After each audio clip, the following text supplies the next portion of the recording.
Ya, salam saudara-saudara. Jumpa lagi dengan saya.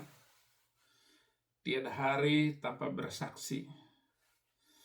Saya harus menjawab semua dan banyak nasihat agar menurunkan tensi dan tidak menyinggung yang lain, kecuali bersaksi tentang Yesus Kristus.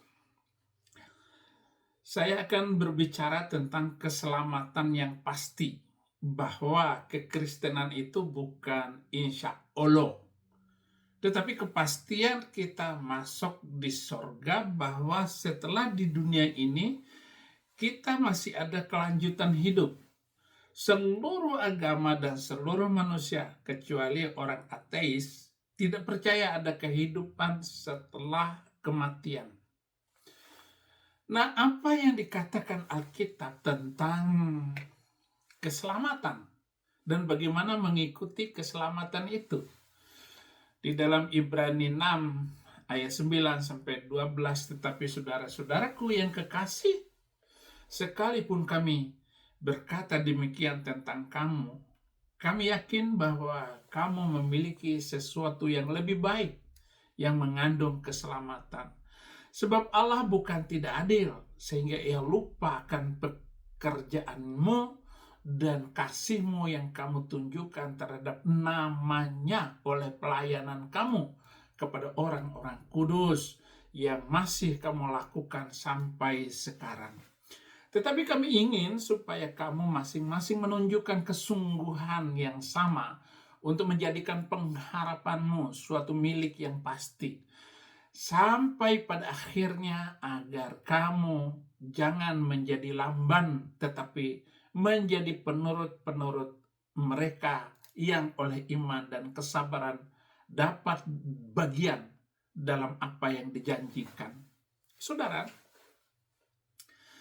kita harus bekerja sungguh-sungguh di dalam memberikan tubuh kita di dalam melayani pekerjaan Tuhan, melayani orang-orang yang memang hidupnya hanya melayani Tuhan. Tidak ada pekerjaannya yang lain kecuali yang disebut pekerjaan itu adalah memberitakan firman.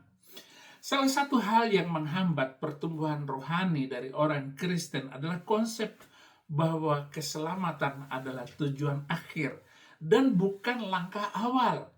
Bagi banyak orang Kristen, setelah mereka percaya dan menerima Yesus Kristus sebagai Tuhan dan Juru Selamat, mereka dibaptis. Maka Markus 16 ayat 16, mereka telah diselamatkan. Mereka lalu santai, ongkang-ongkang kaki, menikmati hidup tanpa peduli dengan jiwa-jiwa. Seluruh yang disebut pekerjaan Tuhan yang dilakukan oleh hamba Tuhan, 5 jawatan itu adalah mencari jiwa baru, terima Yesus Kristus sebagai Tuhan dan Juru Selamat.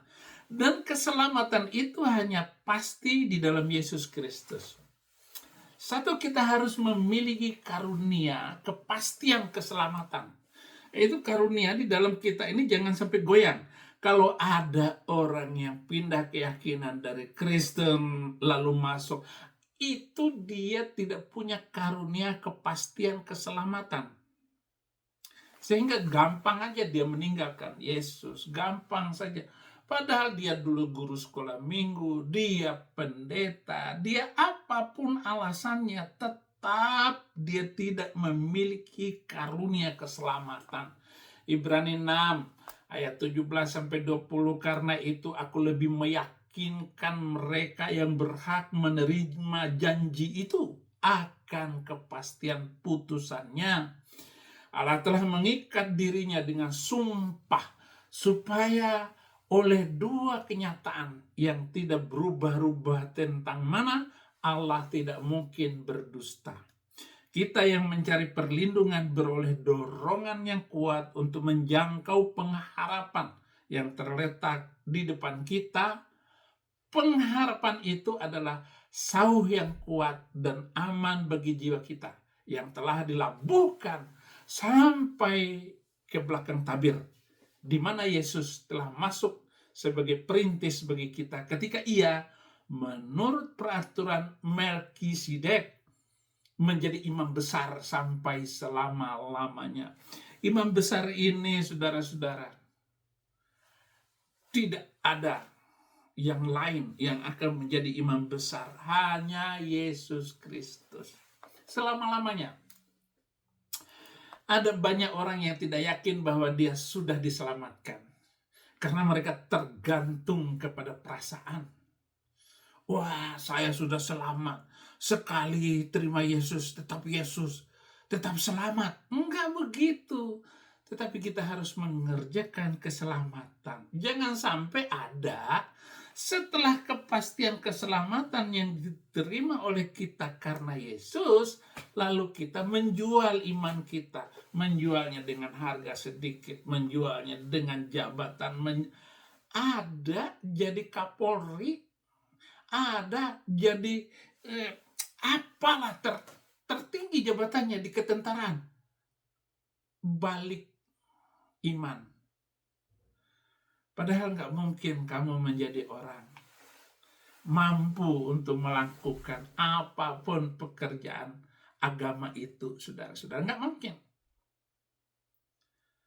Jadi perasaannya dia yang salah. Merelakan setan meragukan seperti setan meragukan Hawa. Bahwa kalau kamu mengganggu itu, kamu akan tersesat. Ini yang kejadian orang-orang. Begitu banyaknya orang meninggalkan keselamatan. Kemudian mereka merelakan masa lalu mereka yang penuh dosa, mengacaukan emosi. Saudara-saudara, dosamu kayak apa saja, sebesar apapun, membunuh banyak orang sekalipun, kalau terima Yesus Kristus, selamat. Maka tahun Yesus Kristus itu adalah tahun 0.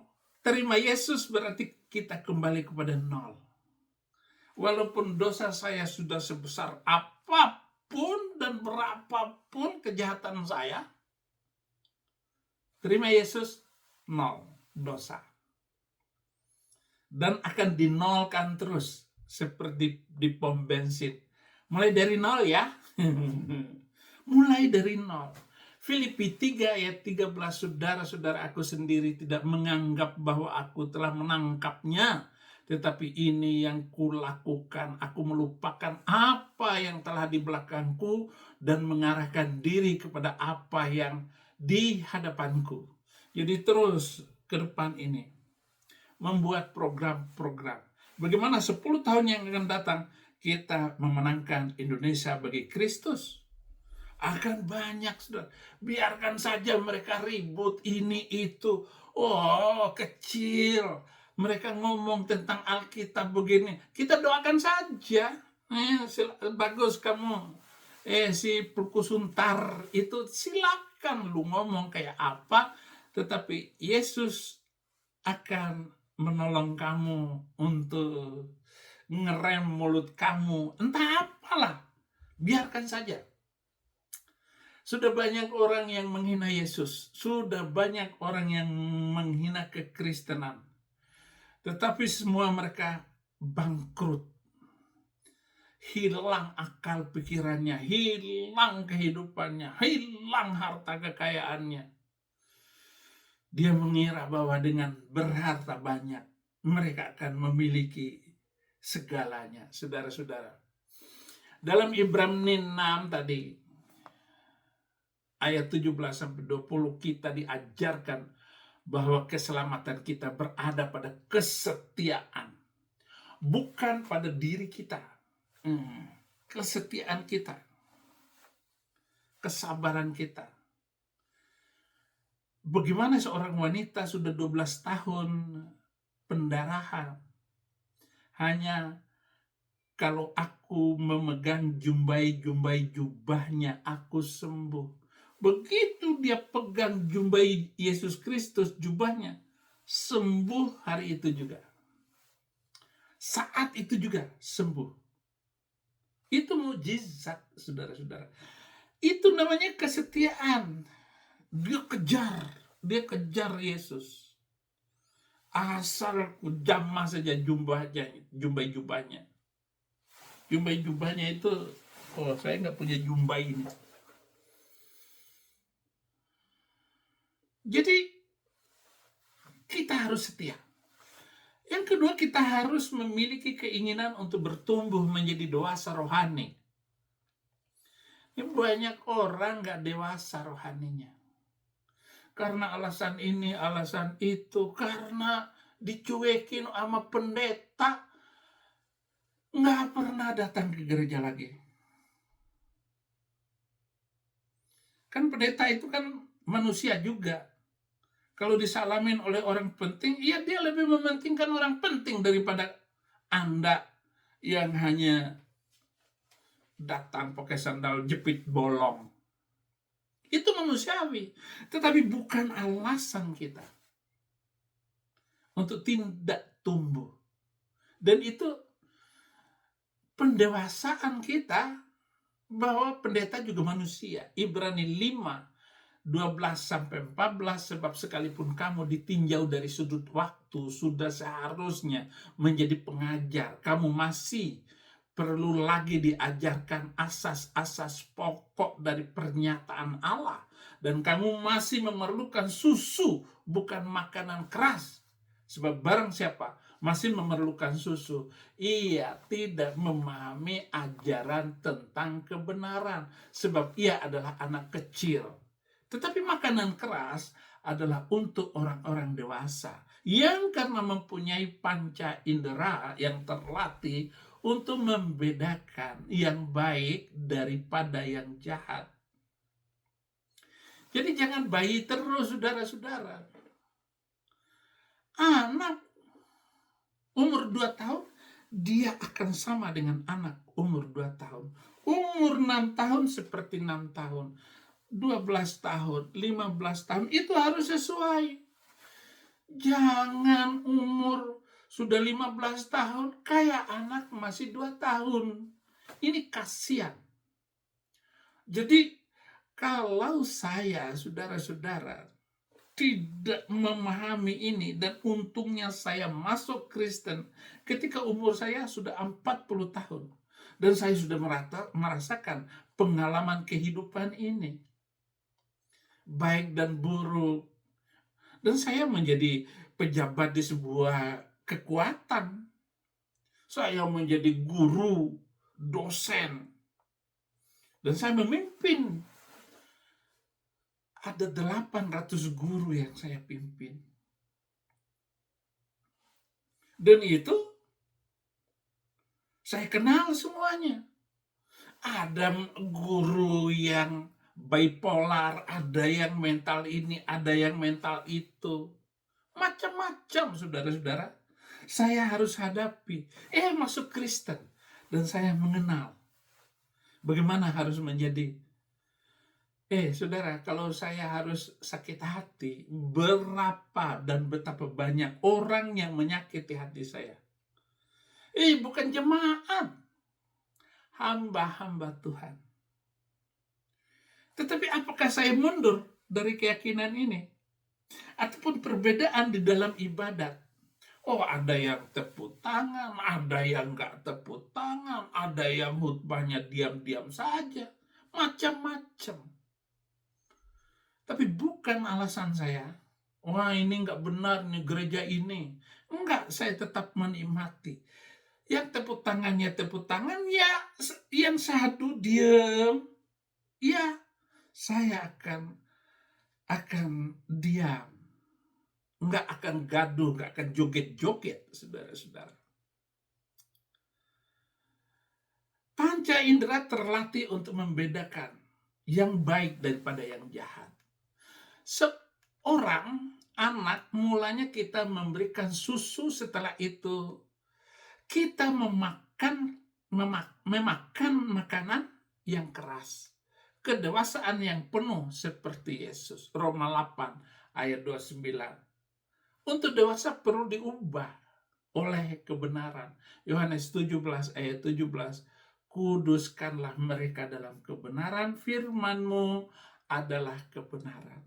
Jadi seorang hamba Tuhan atau Anda sendiri meminta doa kepada Tuhan Yesus. Tuhan, kuduskanlah aku dalam kebenaran. Dalam kebenaran. Firman-Mu adalah kebenaran. Jadi harus baca Alkitab. Jangan mengorek-orek, menyelidiki kitab suci. Walaupun kitab-kitab suci, baik kitab saya yang dulu ataupun yang sekarang saya baca ini, berbicara tentang Yesus Kristus. Di Yohanes 5 ayat 39 ayat 40-nya, kamu tidak mau datang kepadaku untuk memperoleh hidup itu. Jadi kita harus datang kepada Yesus. Menyerahkan diri kepada Yesus, bukan meninggalkan. Dan ini kebanyakan dari orang-orang yang tidak dewasa iman. Saudara, untuk dewasa perlu diubah oleh masalah-masalah. 2 Korintus 4 ayat 17. Sebab penderitaan yang ringan sekarang ini mengerjakan bagi kami kemuliaan kekal yang melebihi segala-galanya, jauh lebih besar daripada penderitaan kami. Kesulitan saya nggak seberapa, baru diusir dari Indonesia, baru dikejar-kejar oleh majelis MUI itu. Kecil. Saya masih bisa hidup, dan saya masih bisa ada di Amerika. Menurut berita, mereka sedang mengejar saya. Mereka sedang berusaha untuk menangkap saya. Tapi bagaimana? Nggak ada urusan itu semua, saudara-saudara. Kecil itu. Nah, untuk dewasa perlu diubah oleh percobaan. Yakobus 1 ayat 12. Berbahagialah orang yang bertahan dalam pencobaan. Saya harus bertahan apapun keadaannya. Sebab apabila ia sudah tahan uji, saya sudah tahan uji. Ia sudah tahan uji, ia akan menerima mahkota kehidupan yang dijanjikan Allah kepada barang siapa yang mengasihi dia. Saya sangat mengasihi Tuhan Yesus Kristus. Dan saya harus tahan uji itu. Bayangkan 3 tim polisi datang hanya untuk membawa saya balik ke Indonesia. Dia sudah dapat nomor telepon saya. Saya ketemu dengan polisi itu. Ketemu polisi yang mau nangkap itu. Saya mau dirayu kembali ke Indonesia. Paling ada yang saya nggak menjanjikan 1 tahun Abi. Lebih dari 1 tahun kalau Abi masuk penjara katanya. Terus bagaimana anak istri saya? Saya jamin anak istri Abi akan makan dan akan berkecukupan. Terus bagaimana keamanan saya dalam penjara? Saya jamin tim saya akan menyiapkan keamanan untuk Abi. Kata polisi yang ketemu saya. Saya dikasih uang dan saya juga dikasih baju batik oleh polisi itu. Kalau saya nggak tahan uji, mungkin saya sudah kembali. Dia akan menjanjikan ini, itu. Saudara, percayalah kepada Tuhan dengan segenap hatimu. Dan jangan bersandar kepada pikiranmu sendiri. Kalau saya kebayang dengan harta kekayaan, ya sudah balik saya ke Indonesia. Saudara-saudara, poin yang ketiga. Ini jangan sampai lewat daripada 20 menit. Yang ketiga, kita harus rindu untuk bersekutu dengan umatnya. Jadi kita harus bersama-sama dengan orang-orang yang sudah terima Yesus. Orang-orang yang baru terima Yesus. Orang-orang pendeta. Kita harus bersama dan menikmatinya. Jangan sampai kita sakit hati dengan pendeta. Nggak boleh. Ibrani 13 ayat 7 dan 17, dalam persekutuan dengan sesama umat Tuhan, kita diminta untuk setia beribadah. Janganlah kita menjauhkan diri dari pertemuan-pertemuan ibadah kita seperti kebiasaan dibiasakan oleh beberapa orang. Tetapi mari kita saling menasehati dan semakin giat melakukannya menjelang hari Tuhan yang mendekat. Sayang di Kristen ini enggak seperti agama saya dulu.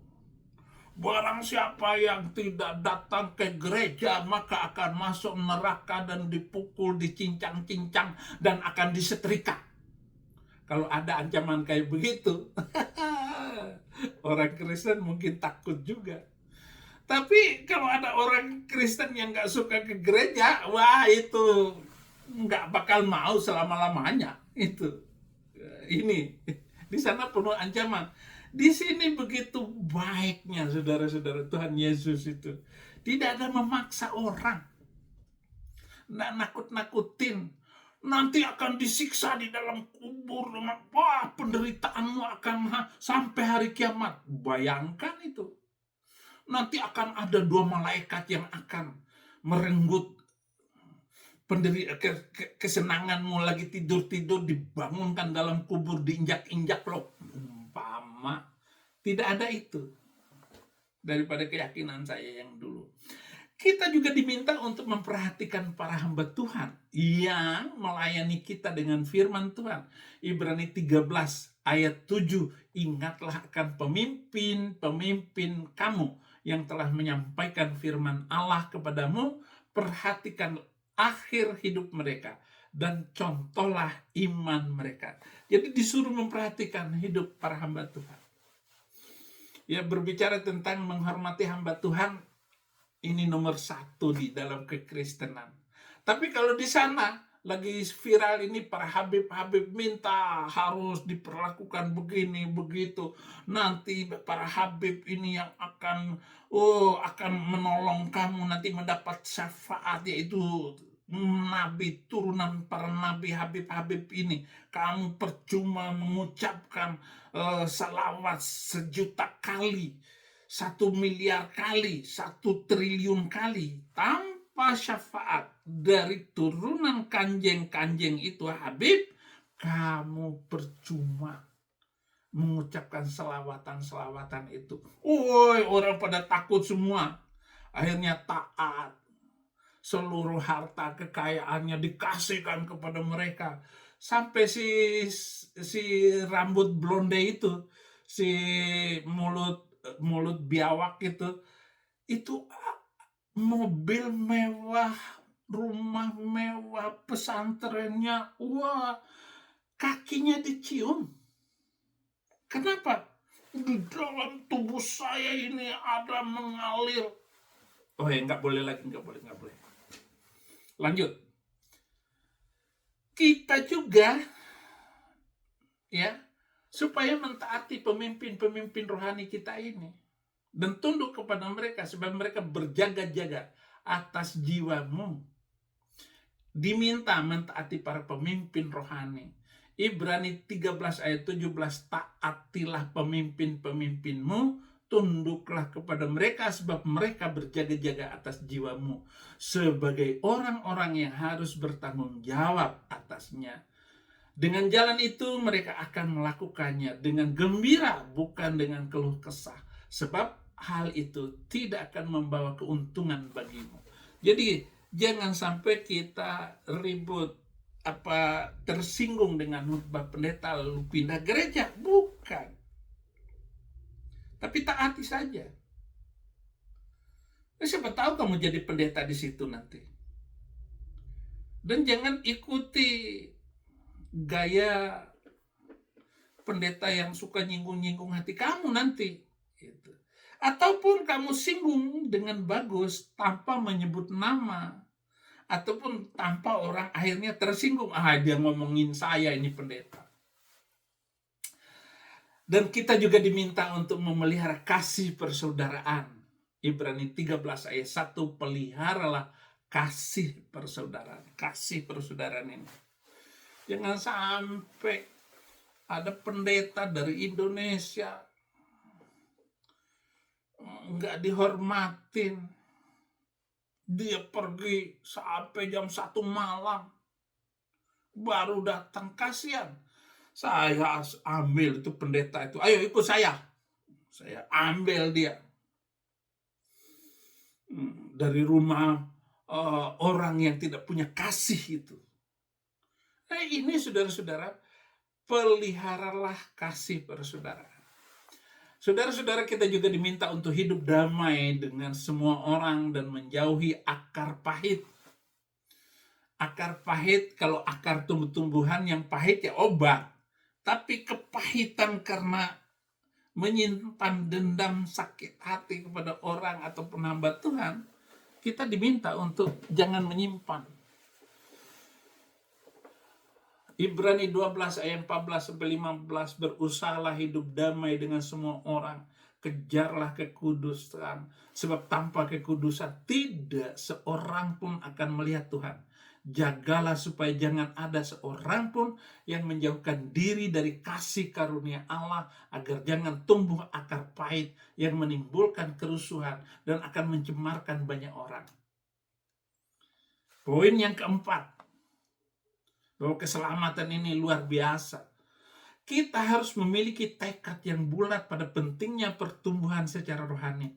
Ibrani 4 ayat 14, pertumbuhan rohani terjadi saat kita berpegang teguh pada apa yang kita imani, karena kita sekarang mempunyai imam besar agung yang telah melintasi semua langit, yaitu Yesus anak Allah. Baiklah kita teguh berpegang pada pengakuan iman kita. Pengakuan iman kita harus kita pegang teguh.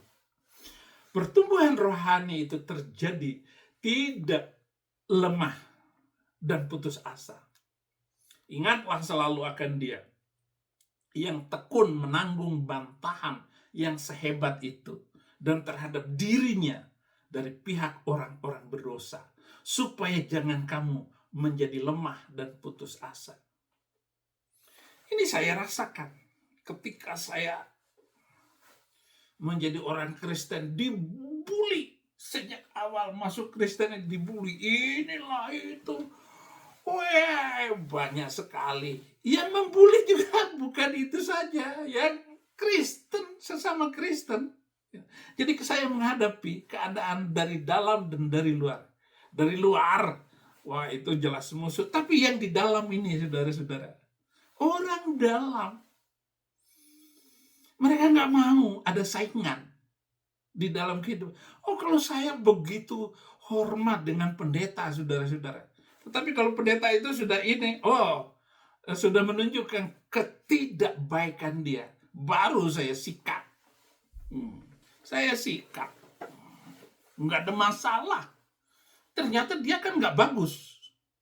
Udah berapa pendeta saya sikat habis. Sampai nggak nongol-nongol. Tetapi saya lakukan dengan tulus, murni hati, tidak di luar dan keluar daripada kepentingan amanat agung. Saya nggak takut, lu mau pendeta dari kecil, jabatanmu mentereng, doktor, profesor, DBS, apalah lu mah. Kalau nggak tulus di dalam melayani, saya nggak pernah mundur sedikit pun, nggak takut dengan orang-orang itu. Mau pendeta besar, kecil, nggak ada urusan. Nah, saudara-saudara, pertumbuhan rohani kita menentukan berkat kita. 1 Korintus 13 ayat 11, ketika aku kanak-kanak, aku berkata seperti kanak-kanak. Aku merasa seperti kanak-kanak. Aku berpikir seperti anak-anak. Sekarang sesudah aku menjadi dewasa, aku meninggalkan sifat kanak-kanak itu. Allah menghendaki kita bertumbuh. Efesus 4 ayat 14-15, sehingga kita bukan lagi anak-anak yang diombang-ambingkan oleh rupa-rupa angin pengajaran, oleh permainan palsu manusia, dengan kelicikan mereka yang menyesatkan. Tetapi dengan teguh berpegang kepada kebenaran, dalam kasih kita tumbuh dalam segala hal ke arah Dia, Kristus yang adalah kepala. Muncul ada Kristen balapan namanya. Kristen apa namanya yang baru ini? Kristen progresif. Jadi dia balap membalap. entah balapin apa gitu. Ya, itu orang-orang yang ya kepingin naik daun gitu. Eh, Nabi YouTube, kalau sekarang kasih nama Nabi YouTube itu hanya ngeledek ke Nabi 25, bukan, nggak ada maksud dan tujuan apa, saudara-saudara. Semuanya nanti saya akan mengeluarkan undang-undang Nabi YouTube. Perkawinan yang diatur oleh Nabi YouTube, umpama. Bisa aja terserah saya, tetapi Alkitabiah semuanya. Pertumbuhan rohani adalah kerjasama antara kita dan Roh Kudus. Jadi Roh Kudus ini kita harus minta supaya dia aktif untuk menghidupkan. Saya harus ketemu dengan kakak rohani saya. Ko, sini. Ketemu saya dulu. Saya nggak nyaman ini. Nah, ketemulah kita ngobrol, nasihat. Kita makan bersama, ngobrol, begitu. Filipi 2:12-13. Hai saudara-saudaraku yang kekasih, kamu senantiasa taat. Karena itu, tetaplah kerjakan keselamatanmu dengan takut dan gentar. Bukan saja seperti waktu aku masih hadir, tetapi terlebih pula sekarang waktu aku tidak hadir. Karena Allah lah yang mengerjakan di dalam kamu baik kemauan maupun pekerjaan menurut kerelaannya. Nah, saudara-saudara, kita juga dianjurkan untuk senantiasa memperbaharui hati dan pikiran kita. Supaya keselamatan itu dikerjakan. Saya belum berbicara keselamatan di dalam Kristen ini pasti. Itu sebabnya saya masuk Kristen. Karena kepastian, bukan insya Allah. Kita dianjurkan senantiasa untuk memperbaharui hati dan pikiran kita. Efesus 4:23, supaya kamu dibaharui di dalam roh dan pikiranmu. Haleluya. Bapak Surgawi, terima kasih hamba mau boleh menyampaikan kepada jemaat, kepada semua yang menonton dimanapun urapi mereka. Dan hamba berdoa agar mereka sejahtera, yang sakit disembuhkan, yang susah disenangkan, anak-anaknya yang dalam pertumbuhan Engkau tolong dan bantu, yang sakit, yang apapun keadaannya, menghadapi ujian, kesulitan apapun, dibuli karena kami ingat kepada Engkau, dibuli karena iman kami. Kami serahkan semuanya ke dalam tangan kasih Tuhan yang hebat dan ajaib. Tuhan, terima kasih. Hamba-hamba Tuhan yang ada di desa-desa Engkau bantu, tolong Tuhan. Dan lebih daripada itu, keturunan kami banyak di muka bumi dan terus menerus oleh kemurahan Tuhan. Dalam nama Yesus, serahkan ibadah semuanya. Haleluya. Amin. Tuhan Yesus memberkati.